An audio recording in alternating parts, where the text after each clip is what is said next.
สบายดีทุกคนมื้อนี้เราพามาเบิ่งไอเต็กที่เก่าบอลเก่าบอลคลิปเก่าที่เราเคยพามาเนาะตอนนี้มันตอนนี้นะมันมีงานผลิตภัณฑ์เวียดนามเนาะงานวางแสดงของชาวเวียดนามเพิ่นจัดที่ไอเต็กเนาะนี่งานตลาดนัดวัดแสดงสินค้าครั้งนี้บันทึกเป็นครั้งที่4และยิ่งใหญ่และอลังการกว่าภาคที่ผ่านมาภายในงานจะมีหลากหลายกิจกรรมให้ท่านได้สัมผัสเกี่ยวกับและชอบซื้อสินค้าที่มีคุณภาพถูกทำคืนตลอดงานจะมีการแสดงศิลปะวัฒนธรรมนักร้องนักแสดงที่มีชื่อเสียงจากสสเวียดนามและสปปลาวเราสิพาเขาไปเบิ่งข้างในเนาะบรรยากาศเป็นอะไรของสองบ้านลาวเวียดนามลาวพิเศษในทุกคำคืนนอกจากแสดงโครงการแสดงต่างๆแล้วบรรดาทานจะได้ความกิจกรรมการขายสินค้าดูราคาจัดจำหน่ายสินค้ายศที่ทำต่อทั้งสองประเทศเอาทางทุกตลาดทุกโลกทุกรางวัลทุกทางโอนฝากพิเศษในงานและคืนของวันเย็นซึ่งเป็นวันสุดท้ายของงานคณะกรรมการจัดงานเขาขึ้นทางใดนี่เขาขึ้นทางใดสรุปบ่ได้เปิดบ่บ่ได้เปิด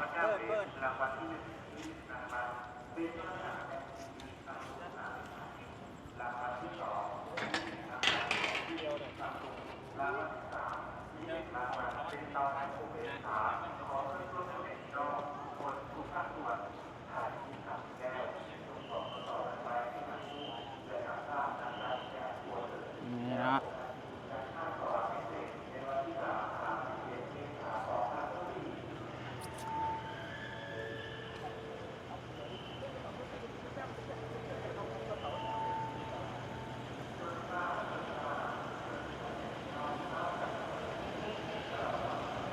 นี่วันที่มันเปิดงาน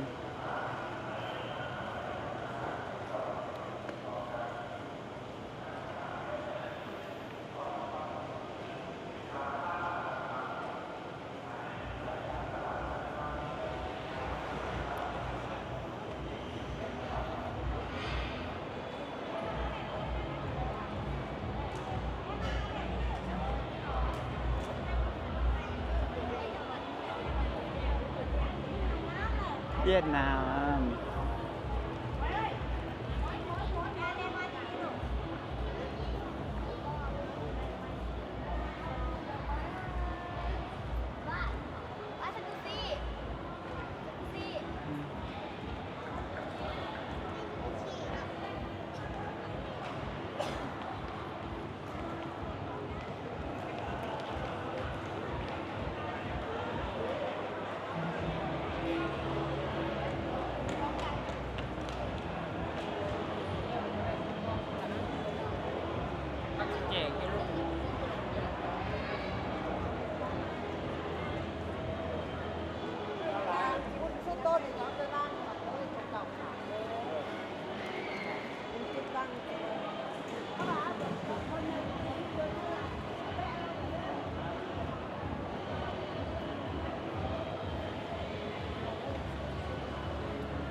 ตอนนี้คน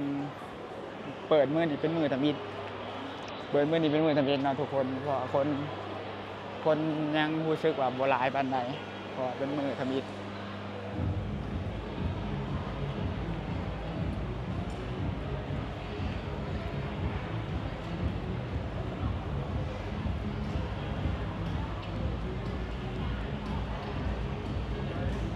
กินข้าววะกินข้าวเขาเวียดนามได้นี่ลองกินดูวะโรงอาหารไปรอเบิ่งก่อนเนาะโรงอาหาร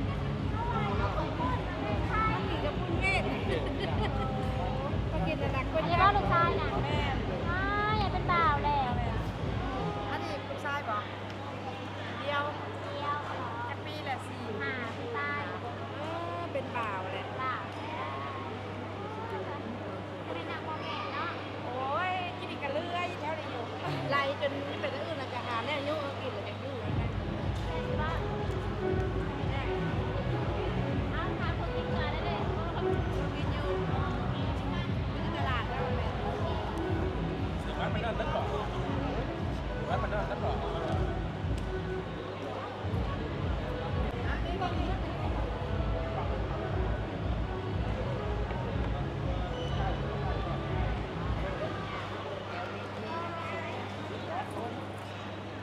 อันนี้เขาเอิ้นหยังก่อแม่ อันนี้นะ อันใด อันนี้ ขนมจีบขนมจีบบ่แม่นขนมตักหมอตัก กันก็รอเบิ่งก่อนรอเบิ่งทั่วก่อน ด้วย รู้สึกว่าอาหารคนเวียดหลายเนาะทุกคน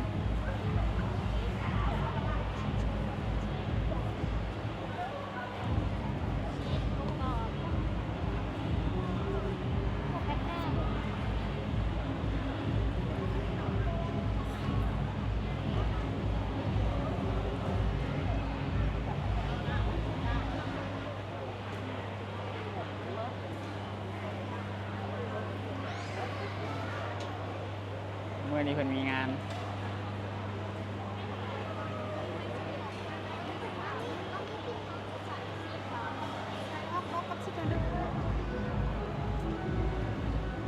เอาปะ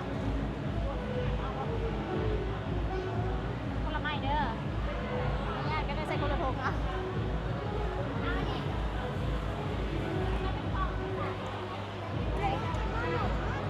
เท่าไหร่ ยังก็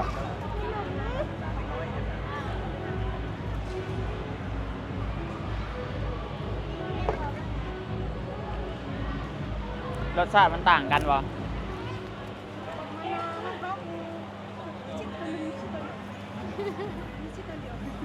เท่าไหร่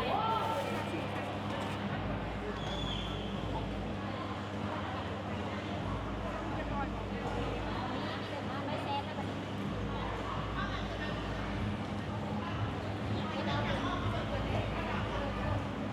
จะกินโซดู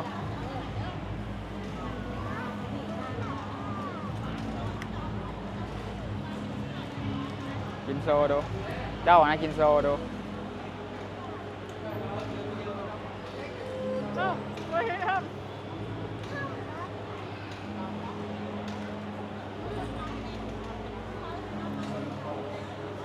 เออ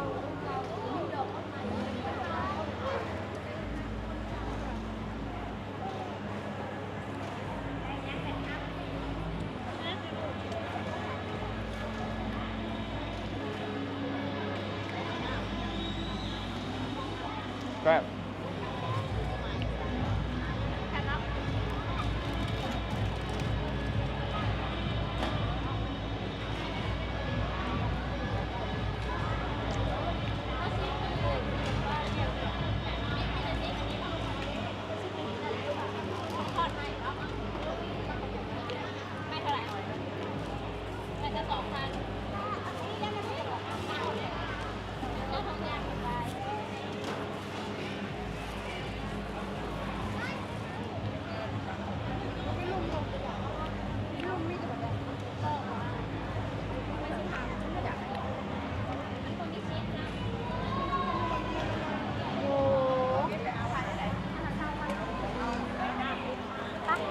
อันนี้ได้กล่องละอะไร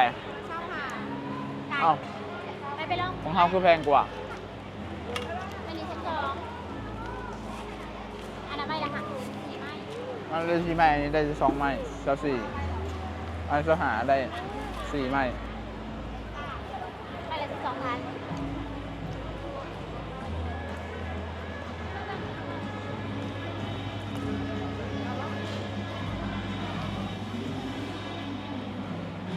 คนกำลังมาหลาย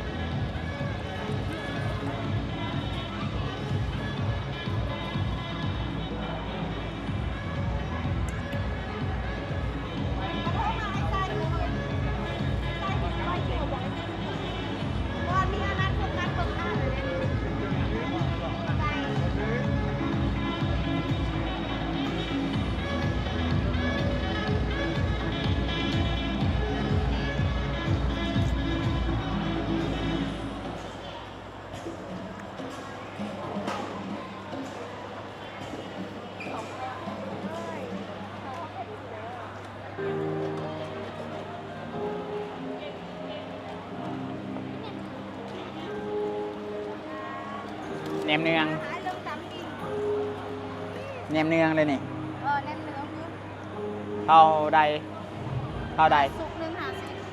แล้วก็โบแพง ได้เพื่อนนี่สุกหนึ่งหาสิบค่ะจ้า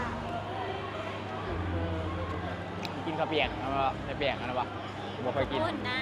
จะบอกเอง เป็นยังไงเลย น้ำขิง ซิโบคิวอ่ะ เพราะว่าจะบอกเคยกินกับบุญมีอ่ะ มันซิโบคิวอ่ะอันนี้ได้ใส่ยังนี่ ย่องงัวแซ่บและย่องงัว หยองงัว เป็นอะไรอีกเลย เนื้อละสมยูคูนละสมนี่ย่องงัว หยองงัวเห็นไหมใครคือหยออันอยู่มึงหมูทะเลหยอไอ้แท้เอางัวเห็ดตังมันบ่ ก็ซีน ซีดมัน ซีนมันละโพดโพดละเห็ดย่อ กูกินงัวละบาท เออ งัวละบาท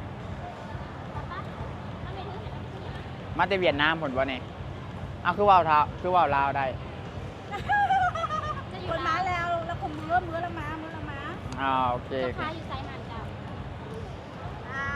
ซีลินดาเก่า โอ้ เสือวะที่เซวาสตินได้เจ้า เคี้ยวรสได้ใบ กายคิวโรดแล้วไปทางไรบ้านี้ เจ้าหัวเจ็ดสันเอดินบอก โอ้โห ใกล้กันเลยใกล้กันเลยหาเขาขายเขา อันนี้เท่าไรนี่นะ ครึ่งโล150 บาท โอ้ อันนี้เขาเอิ้นอย่างอันนี้นะ อันนั้นขนมกุ้งใช่ไหม โอ้ขนมกุ้งกินกับนี่ค่ะบอโอ้ เอ้าอันเท่าไรอันเท่าไร 10 อัน50 พัน40 พัน อันหนึ่งอันเท่าไร พอหนึ่ง4,000 4,000เจ้าก็กินแล้วก็จ่ายเงิน ทุกคนได้ค่าไฮซีมได้นี่เปิดใจดีได้นี่ แล้วก็จ่ายเงินเลย 110โอ้ยชีเคยเห็นในกิน แม่นเนาะ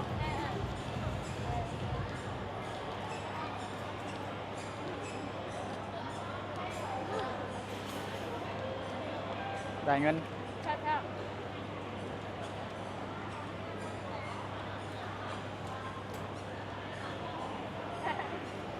ระวังมันจะกินเนี่ยกุ้งเลย อืม แบบแบบ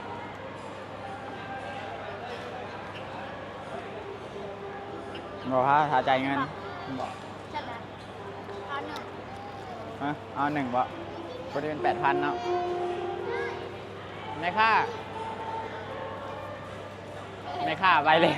เราขายกิน ไม่ค่า2 อัน 8,000 2 อัน8,000 โอเค แซ่บแซ่บแซ่บ แซ่บได้ แซ่บแซ่บ คนน้อยขนมแป๊ะๆน่ะก็แซ่บ แซ่บ ทานอันนึงทั้งห่อ สุดยอดบอกเคยกินฮักก็เคยกินแซ่บฮักก็เคยกิน แปดพันมากพันสองพัน 2 2,000 เลยก็มาจิก็มาเอาอีกอันหนึ่งป่ะ อันนั้นโอ้ยคือดี10,000 ดีใจ บ่ได้มีมา คนรถไห้วะ เอาเยอะมาเยอะ หัวเกิน เอาเยอะแค่ไหนมาเยอะ อันไหน จะพูดจำกิน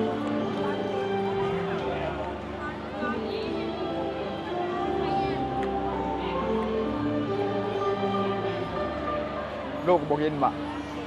มันอยากติดคอบ่วะ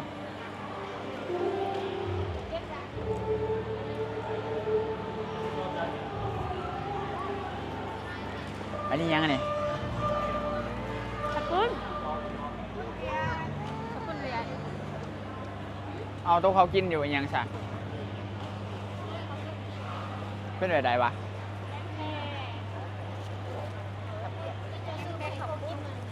ข้าวเปียกมีบ่ โบมี่ มีกระดูกขางหมู โต๊ะยังเขากินคือโต๊ะเส้นใหญ่ๆไงเส้นใหญ่ๆไงคืออย่าง เบิ้ลเรา โหอยู่โหเส้นใหญ่ๆนะ เบิ้ลแล้ว โต๊ะเส้นใหญ่ๆนะโต๊ะเส้นใหญ่ๆนะยังก็ มีกว้างมีแหวนมดเร็วมดแล้วไอ้มีแต่มื้ออื่นเด้อจะขอมากิน แดดเท่าไหร ขายดีเนาะ ไม่ได้เขาเรียกไง ปักยังหรือจะเอามีบัก บูผู้รสชาติมันไปเอา อั ปลาน ถว นี้ ย น้ำมีปะนี่นะโดย ร้อนได้ไหน ก็ได้แล้วยังมีหมูไข่มีเส้นใหญ่เบิ้ลเลย เอาของคุณใส่เพราะว่ามันเหลือแต่ ลองบ่ เอาถุงนึง เอาถ้วยหนึ่งเนาะ เอาถุงนึงเอากินไปเนาะ อ๋อ ไม่ใช่กินอยู่นี่อันนี้มันขับ เอาในทงหนึ่งใส่ทงเอาอันนี้ทงหนึ่ง มันยังนี่อันเพราะว่าเขาเห็ดไว้เลยเอื้อยเขามาเอา เท่าใด 30,000 ไม่ได้ยังถุงเดียวอ่ะเลย ยังถุงเดียวเขาลืมเห็นทันคิวเราไม่เท่ากันเท่ากันแน่เบิ่งบ่ ก็เห็นนึกเห็นเรามาเอา เดี๋ยวมืออื่น แล้วสั่งซองนะ เดี๋ยวมืออื่นมาลองตัวมันเป็นเส้นใหญ่ๆนะ เห็นไหม เล่นเส้นใหญ่ เห็นว่าอันนี้แล้วค่อยว่านะ เมื่อคืนแต่โบมี่เพราะว่าหลุดมาซับ อ๋อมาจากเวียดนาม แม่น เพื่อนให้พักอยู่นี่แม่นบ่เพื่อนให้พักอยู่นี่แม่นบ่ คือไหนทักไปนะ เอาเพื่อนน่ะแบบเจ้ามาเลยเพื่อนพักอยู่ใส ข่อยหน้าผัก ตั้งอยู่นี่ค่ะ ตั้งอยู่ในหามือแต่ว่าขอท้ายเห็นอยู่แถวอันลักสอง อ๋อ แล้วบ้านผักกัน ก็cái kẹt này chị cho cái kẹt mai mốt ghé quán nè ไปเล่นบัตรมันเชื่อจะอยากมากินแบบโทรสั่งได้ใจโทรสั่งได้ห้างตั้งอยู่แถวใดก่อน แล้วลักสองอันบอลหันไอ้แบกขายอันขาวตีร่วงขาวตี อ๋อ โอ้อันก็โต๊ะซ้ำแยกเลยฮะห้าทับอิฐเนาะ แม่นบนต้นขางร่วงขาวตีเลย มาเอ้ากับลืมอีกแล้ว จ่ายเงินเลยลืมเราพูดปะ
เล็กน้อย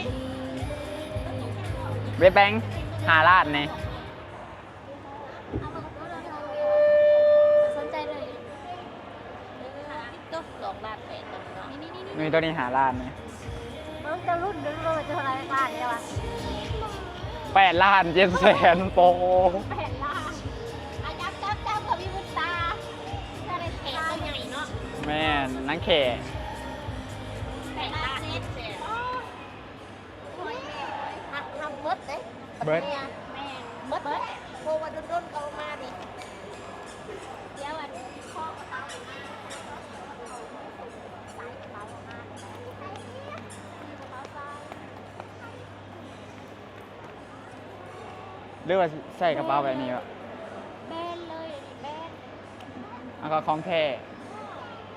สอบถามเบิ่งก่อนวะสอบถามเบิ่งเดี๋ยวนี้คล้ายแบบใดนี่ เราบอกเขาจะภาษาลาว how much how much เนี่ยมันมี เวียดนามิสออนหนาว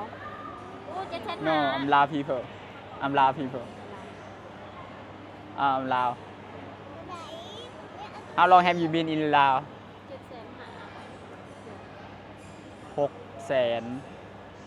6 เซน35,000 600,000 ซาบอเรียวแน่เด้อ what เดิมดูโบมา I don't speak ตะเพง เขาสิใส่เงินแบบใดแล้ววะ อังเซยสู บ่ใส่เงินได้กระเป๋าเงินสิใส่ยาสูบพี่สั่งนี่ นี่ซองอันนี้เข้าใจแล้ว หรือว่าเปลี่ยนใส่บ่เคยซื้ออะไรบ่เคย โบได้โบร้อยนั่นโบร้อย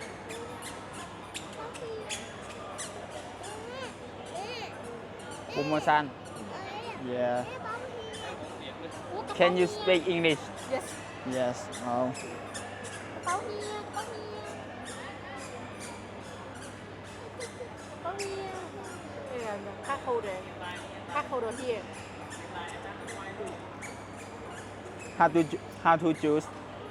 how to choose this yes wallet or delete yes little bit credit here credit yes Yeah. only credit this wallet for yes credit no money yes money here money here oh only credit ใส่บัตรเครดิต yeah wow it is my name what name wallet Wallace ก็แตกแค่เก่าแล้ววะเนาะ แม่ ใส่ไปโดนๆหน่อย แมนสิกันเบิร์ดอะไร This is beautiful yeah what is your name my name is Nga Nga yes my name is X oh yeah nice to meet you yeah, thank you so much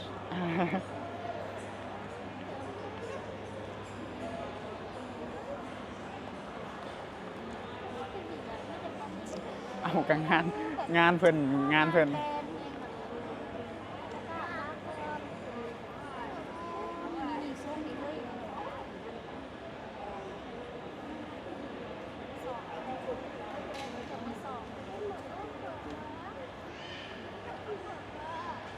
เว้นนี่เคยเอื้อมเทิงอยู่นี่เอื้อมเทิงอยู่นี่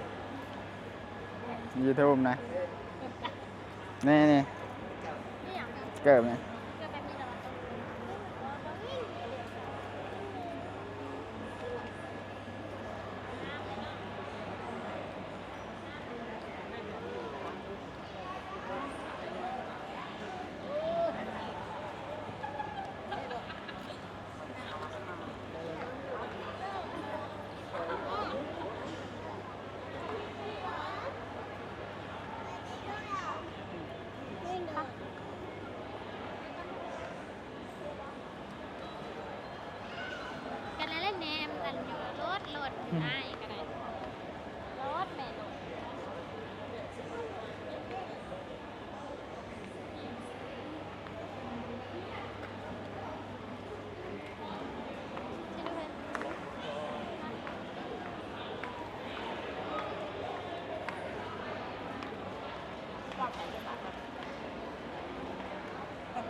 ก็เสียบ้านเนี่ยปั๊บไปนี่ ชื่อนี่เฮ้ยชื่อหยัง ขนมมันอันนี้ อันนี้คือสีแสบเลยเนี่ยตัวเป็นหน่อเขาเอิ้นหยังไงเขาซื้อไปใส่โลกหมี่วะ โอ้ผักอบแห้ง เนาะนะตัวนั้นนะเขามาโลกใส่หมี่วะ เพชรแม่ ตัวได้แหละกล่องมัน นี่นั่นแหละ ซีน Dạ, há cáo 25. ว้าว delicious Dạ, thank you. Xin. Anh được không? can you show me product Product. yeah โอเค yeah เป็นหมี This one. โอ้โหก็บริแพง เป็นมา18,000 ก็บริแพงจังอะ Câu hỏi của anh. This one has 6 noodle pack of noodle inside, and you have to cook only 3 minutes. 3 minutes Boil for 3 minutes. This Oh. already cooked. อ๋อ This it has no oil. how much Yeah, เอาวะ 35,000. น่าจะอยากได้ This one is what? Well, keep it. 30 วัน บาท ว้าว 30ก็ได้ โอ้ no ต่อ This 25 anh ơi. This one with hot pot and Cái này là cái gì cái này? hot pot. Dạ cái này là mì xe tươi ạ. Yeah. yeah thank you thank you แล้วก็ 50. 35 dirty fries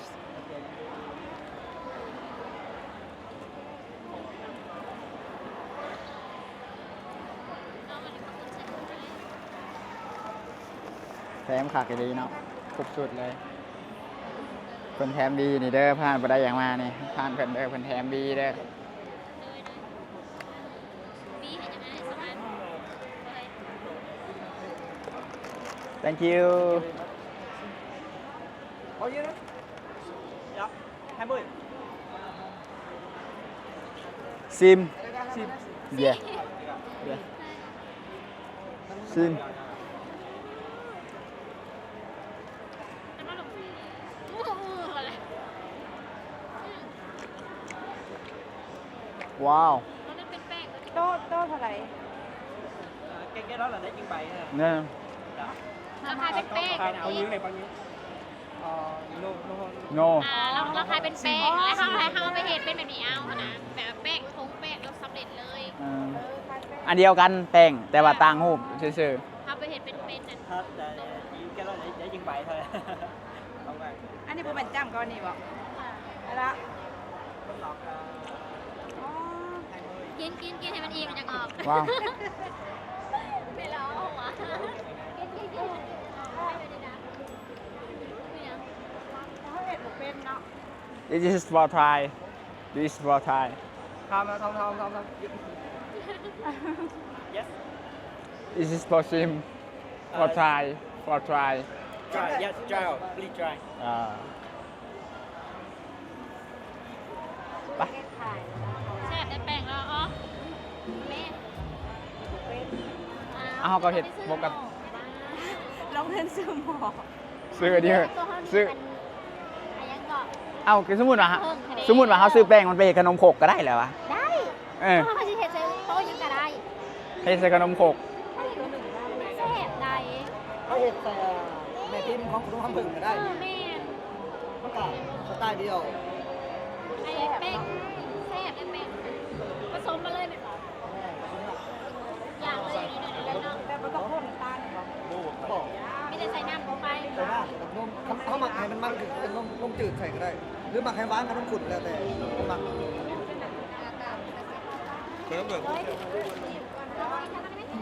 จับมาโลดจับมาโลดนะจับมาโลด มาหมักเธอแต่ไหนผมไม่ยังเถื่อชิมปี ไปซิมกินอิ่มแล้วก็ออกผสมของนม เฮ้ย อีซอกเอามากินน่ะนมเป็นนมอีซอกนมเปลี่ยนดีนะ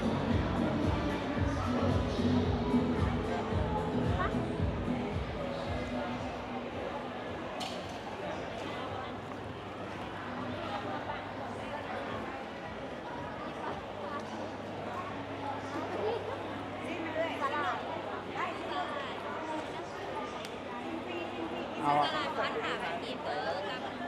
เท่าใดก็ มันหาหาพันกี่ เอามา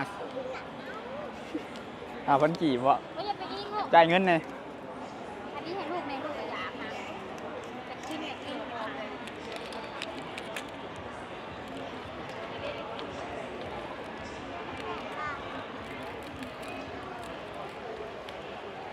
ดีบ่ได้ไอ้คิวจะมารถกินเราจัง แซ่บแบบ แซ่บกรอบหวานกรอบหวานนะ เอาเป็นกราฟเลยบอ บ่กับเท่าใด กราฟ60,000 มีจังอัน แถมไปดีพอหนึ่ง12 อันแถมพอหนึ่ง เท่าไรก่อน60 แม่60มี12 อัน ก็ถึงอันหาพันคือเก่าเนาะ แม่ แต่แชมป์อันนี้ ได้ ได้ อันหนึ่ง อะไร แถม คอยเอาอันเดียวแหละ ต่างกันในใดสองรถนี่ พันมันสิบ มันอันนี้มันเป็นรถเนยก็ได้ ตัวใดรถในใดก็ มันเป็นรถเนยเด้เนยสีเทียงอ่ะ นี่ดิ มันเป็นรถเนย นี่เด้ อันนี้มันเป็น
khuyến mãi là sale sập sàn luôn nha cả nhà. Mua qua là tặng 1 thứ 6, tặng 2 còn 12, tặng 4 là 16 nha cả nhà. Quá trời lợi luôn cả nhà.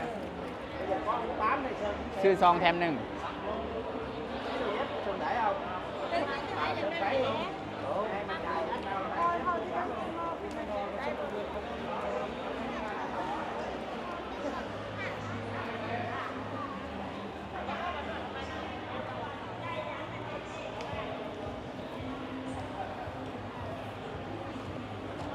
ได้ลูกหมักช็อกโกแลต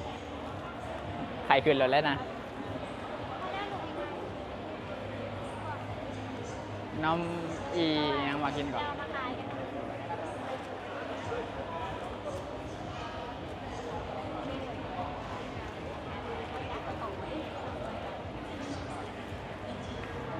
แบรนด์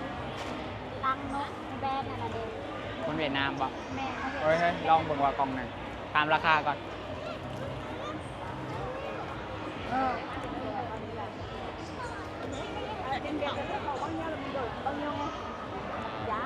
giá ngày đó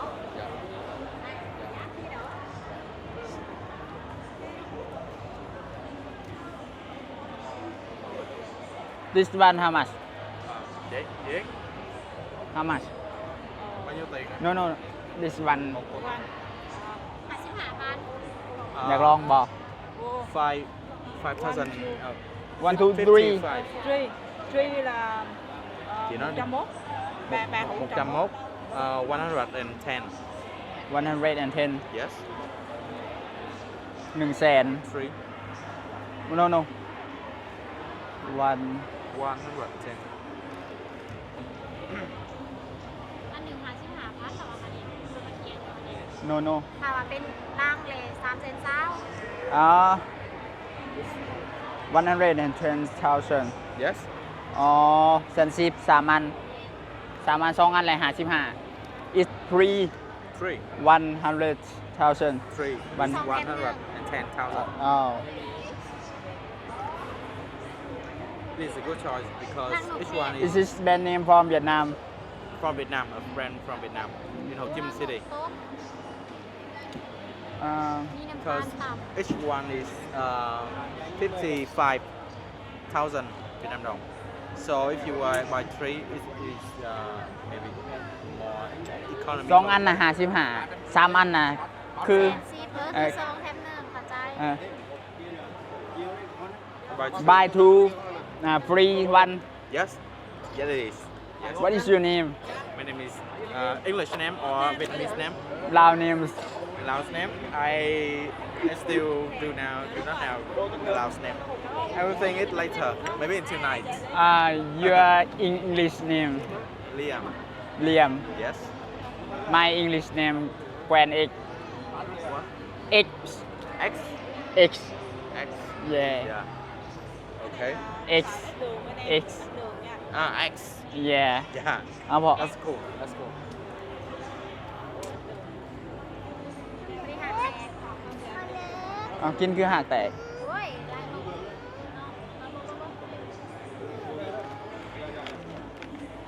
เอากินคือหักแตก น้ำมันเป็นรังหนู เอาลังโนขอกินอยู่ห้านอยู่ทาเกตยังคือแซ่บจ้ะ ต่างกันนะจ๊ะอันนี้เป็นรังซุป Tặng anh, em tặng anh hả? Dạ đúng rồi, hai cái này là giống nhau hoàn toàn. Nó giống nhau hoàn toàn luôn á. Tại vì vô chương trình này nên là tặng anh. บุข้าว บ่ข้าวอ่ะบ่หักเด้กินเข้าไปแล้วมันบ่ขึ้นใส่หรอก เป็นยังแซ่บอร่อย Đúng rồi. Can I try? Yeah, yeah, rồi. Dạ. Rồi, em cảm ơn anh nha. Dạ, có gì ngon quay lại ủng hộ em với. Có việc phiếu chi một trăm một Dạ, thương à? Vinh. Sorry anh nha. Delicious เจ้าจอกมันจะใช้เป็นจอกแรก เอาจอกอันนี้แหละ Số điện thoại bên đây. จอกไหมจอกไหมแซ่บอะไรคือวุ่นนี่เอาเนาะอันหนึ่ง ให้ลูกกินแน่ซิบังลูกอ่ะ แซ่บกินได้ใช่ปะ กินมันเบิดนี่ Okay. I can, you can try. Try. บัด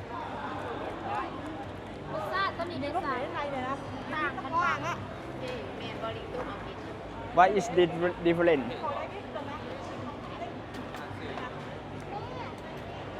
is No, cancy, no sugar. oh no is no sugar No. Ow. Calcium, no sugar. sugar มีน้ำตาล No sugar. And ginseng. Ginseng. แสดงว่าต่างกัน I don't understand what you say Yeah. Supply calcium. calcium Yeah. Supply calcium and no sugar. No sweet. No sugar. it is service it is service it is no service No sugar. no sugar not service No sugar. but it is service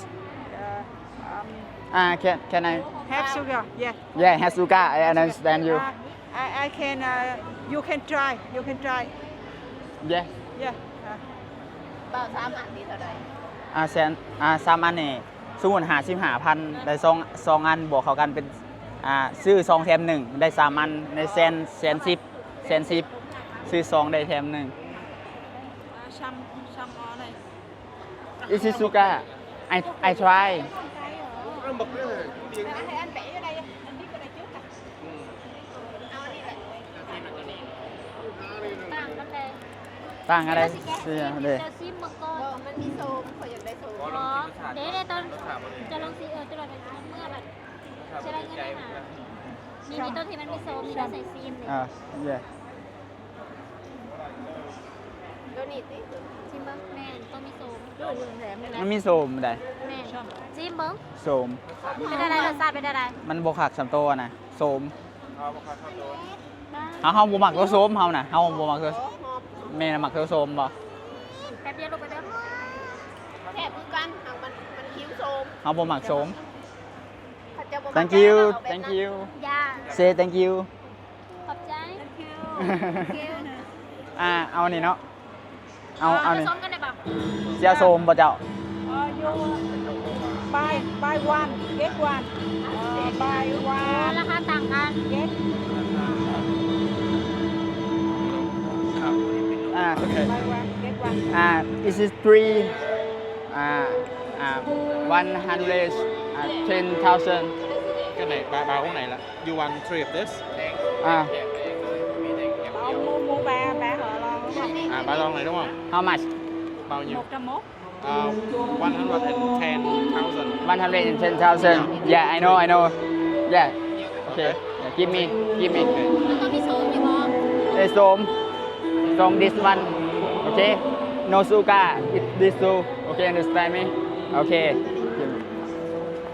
cho nó hợp nè ก็ซ้ำกันได้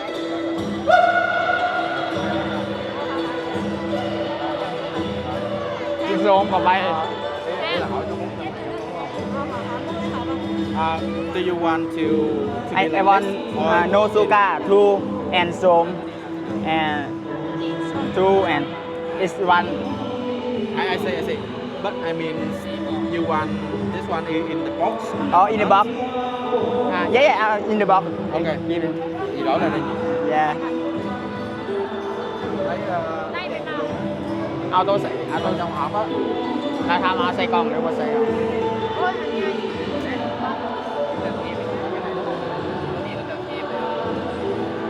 เดียวกันนี่ก่อน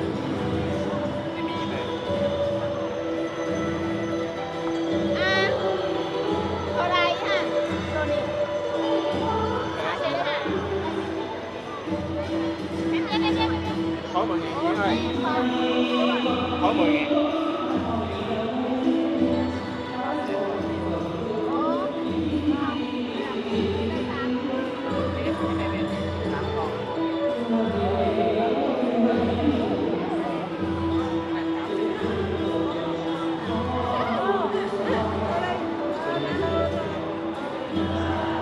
Đi chưa?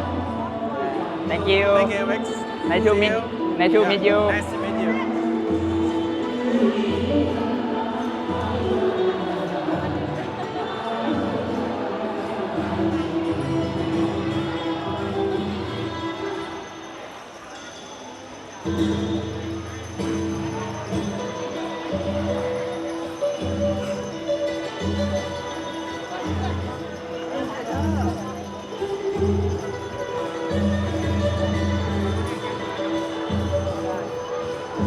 nói gì chưa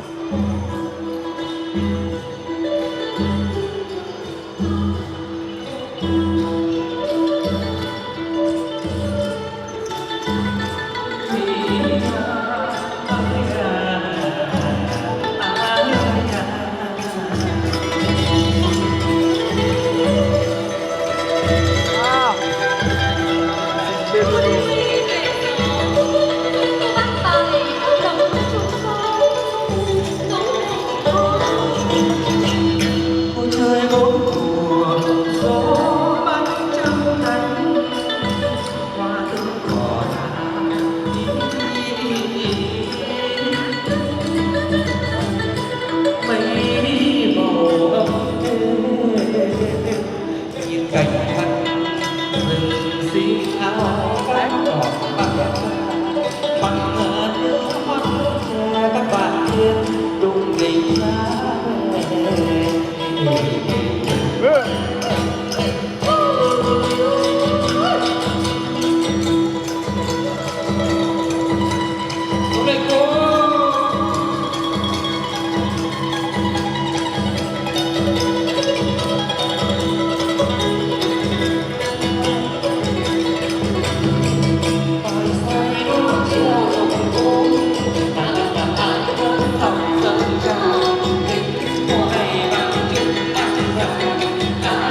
ยงหวยไปนั่งกินก็ลืมแล้ว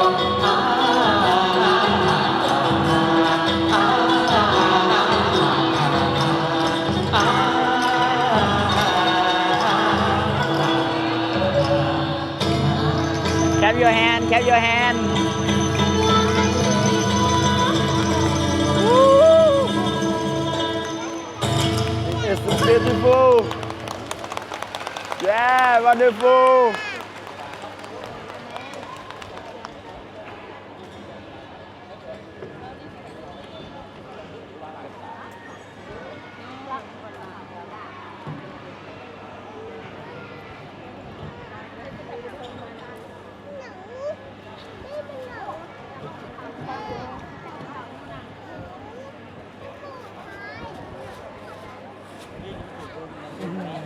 Dạ vâng.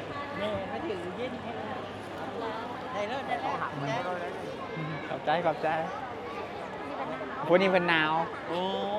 หนาวนะลูก ลมทางใจเองพวก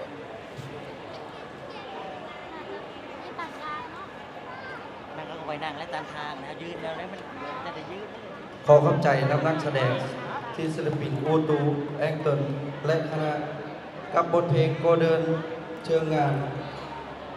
ที่ได้มาเปิดพิธีแลกเปลี่ยนศิลปะวรรณคดีในงานวางแสดงสินค้านครโฮจิมินห์และมิตรภาพที่สวรรคเขตคาที่4ปี2024ซึ่งกับเอิญเงซีโอตูแองเติลไว้บายฮัดบุกเลยผ่านงานกดdân ca bác bộ từ miền Bắc cho chương trình giao lưu văn hóa nghệ thuật tại triển lãm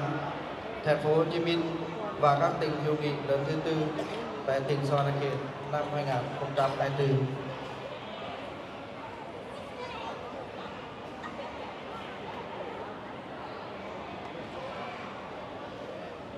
สำหรับรายการต่อไปจะเป็นรายการห้องเพลงงามเมืองลาว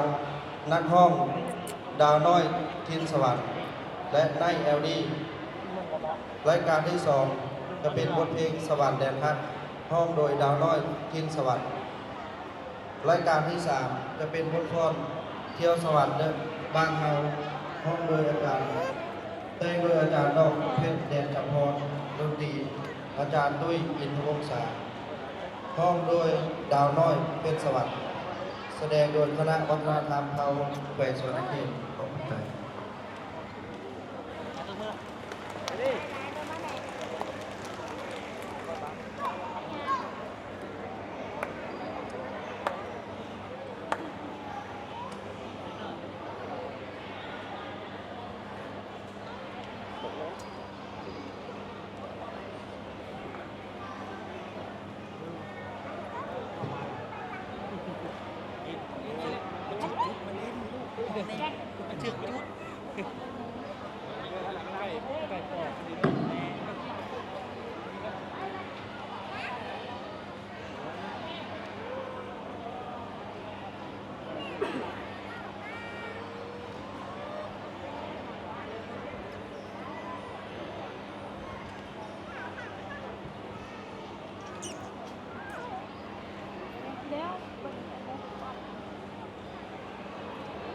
ไม่ได้นำคนเลยไม่ทำนั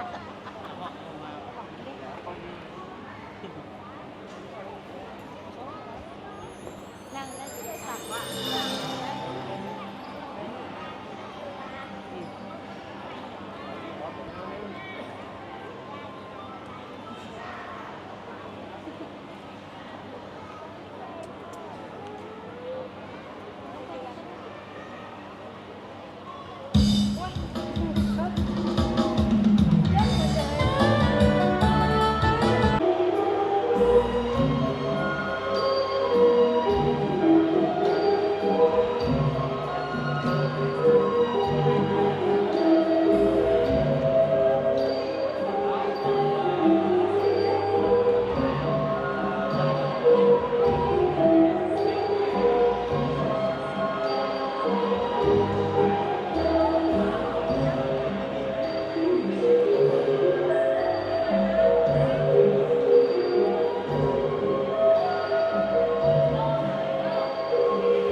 บ่นี่เอาบ่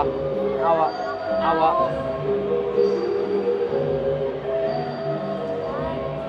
ไม่ติ้งเลย เด้ตีนบอกราคาบ่บอกขนาด บอกขนาดซื่อแล้วไม่เห็นได้ลูกว่าเซ็ตยังต่อเพื่อนนะระเบิด นิวเคลียร์ ยังเที่ยวลูกนะได้ลูกเพื่อนก็ได้ขาย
เดินเที่ยวสวรรค์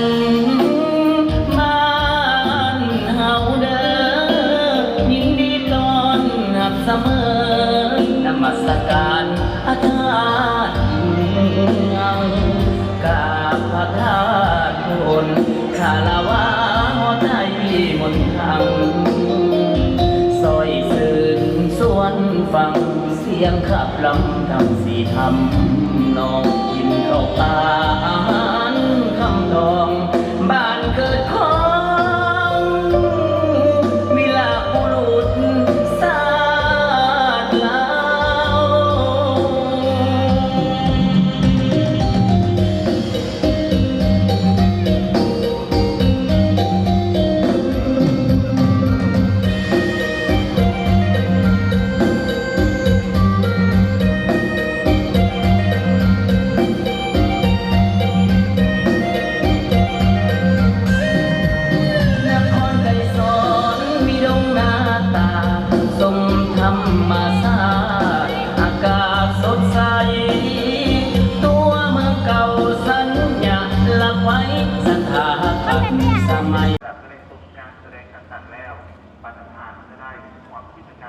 โอเคนะทุกคน